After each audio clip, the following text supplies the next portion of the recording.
మనతో ఉన్నారు so beautiful actors and anchor Rashmi Gautam గారు. ఆవిడతో మాట్లాడతాం. Hello ma'am. హలో, ఎలా ఉన్నారు? బాగున్నానండి. చాలా రోజుల తర్వాత మళ్ళీ మాకు హీరోయిన్గా సో ఎలా అనిపిస్తుంది ఏంటి? అఫ్ కోర్స్ చాలా బాగా అనిపిస్తుంది. హీరోయిన్గా కాకుండా ప్రతి ఒక కపుల్ ఆఫ్ మంత్స్లో కానీ ఇయర్స్లో కానీ యాక్టింగ్ అనేది నాకు చాలా ఇష్టం. నేను ఇండస్ట్రీలో వచ్చేటప్పుడు that was my dream to become an actor. పోతూ పోతూ దెన్ నాకు వచ్చే ఆపర్చునిటీస్లో it made me into a television host. కానీ ఈరోజు I'm thankful for those opportunities. ఎందుకంటే జనాల్లోకి నా పేరు గుర్తుందంటే it is only because of television. So extremely proud of my choice. And అలాగే సినిమాలు అప్పుడప్పుడు చేస్తూ ఉంటే మనలో ఉన్న క్రియేటివిటీ ఉంటుంది కదా, బికాజ్ హోస్టింగ్ కాంటెంట్ కొంచెం అది లిమిటెడ్ ఉంటుంది. మనం ప్రతిసారి ఎంతో కొంత ఆ బాక్స్లోనే మనం చేస్తూ ఉండాలి పర్ఫార్మెన్స్. కానీ సినిమా వచ్చేసి క్యారెక్టర్ ప్లే చేస్తాం. It is not Rashmi, it is somebody else. So దానివల్ల యూ ఛాలెంజ్ యువర్ సెల్ఫ్ క్రియేటివ్గా. సో అలాంటి మన క్రియేటివ్ జ్యూసెస్ అలా కాస్త ఫ్లో ఉంటూ ఉంటే అప్పుడప్పుడు మనస్ఫూర్తిగా you feel happy. Your content అంటే కంటెంట్గా ఫీల్ అవుతుంది. కెరీర్ మొదట్లో టకటకా సినిమాలు చేశారు, సో వచ్చిన అవకాశాలు సద్వినియోగం చేసుకుంటారు. కానీ తర్వాత రష్మి గారి స్పీడ్ తగ్గింది అండ్ సెలెక్టివ్గా సినిమాలు చేస్తున్నారా, లేకపోతే గతంలో చేసిన పొరపాట్లు మళ్ళీ చేయకూడదని చెప్పేసి అలా ఉన్నాం? సో ఇప్పుడు జనాలకి తెలిసిన విషయమే కావచ్చు, మేబీ మీకు తెలియదేమో, ఐ డోంట్ నో. ఎందుకంటే నా జర్నీ వచ్చి ఇండస్ట్రీలో 2007లో స్టార్ట్ అయ్యింది. అండ్ అంతకు ముందు కూడా కొన్ని ట్రయల్స్ జరిగాయి. ఇప్పుడు I come from absolutely no background kind of family అనొచ్చు, whatever. I have no background basically.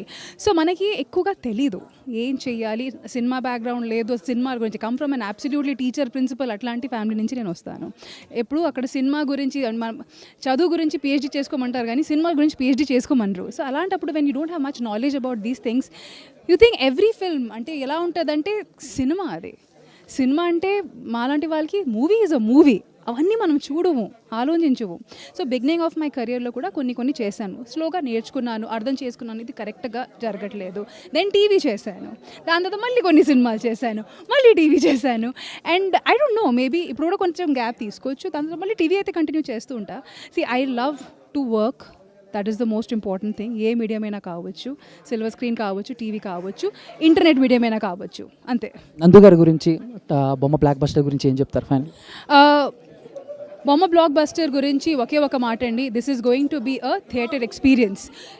సాధారణంగా ఇప్పుడున్న ఆఫ్టర్ కోవిడ్ అండ్ ఎస్పెషలీ ఆ 2020 టైంలో జనాలకి ఇంట్లో కూర్చొని సినిమా చూడడం అనేది అలవాటు అయిపోయింది. కానీ నాకు తెలిసినంత వరకు ఒక 2 hours సినిమా ఇంట్లో కూర్చొని చూస్తే అది ఈజీగా 4 hours కానీ 6 hours కానీ అవుతుంది. బికాస్ ఏదో ఒకటి పనులు జరుగుతూ ఉంటాయి ప్యారలీ, కాబట్టి ఆ డిస్ట్రాక్షన్స్ ఉంటుంది. కానీ మనం థియేటర్లో వెళ్ళి సినిమా చూసేటప్పుడు you will enjoy the flow.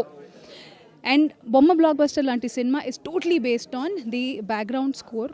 ఆ ఎలివేషన్స్ అవన్నీ మనం ఇంట్లో మీ సౌండ్ థియేటర్ సిస్టమ్ ఎంత బాగున్నా you can't enjoy it. So ఆ ఫ్లోని మీ సినిమా అర్థం చేసుకోవాలంటే ఖచ్చితంగా థియేటర్లోనే వెళ్ళి చూడాలి.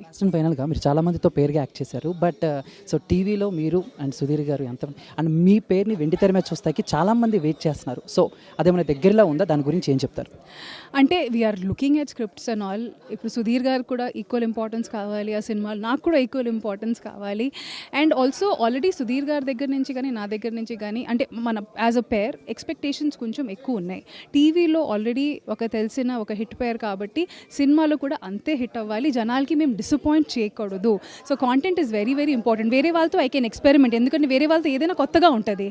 కానీ ఆల్రెడీ నన్ను అండ్ సుధీర్ని ఆల్రెడీ చాలామంది చూశారు, చాలా చేసిన కాంటెంట్ చూశారు. సో అవన్నీ మనం పక్కన పెట్టి కొత్తగా ఏదైనా వాళ్ళు చూపించాలి కాబట్టి it's taking time, but definitely అది అవుతుంది.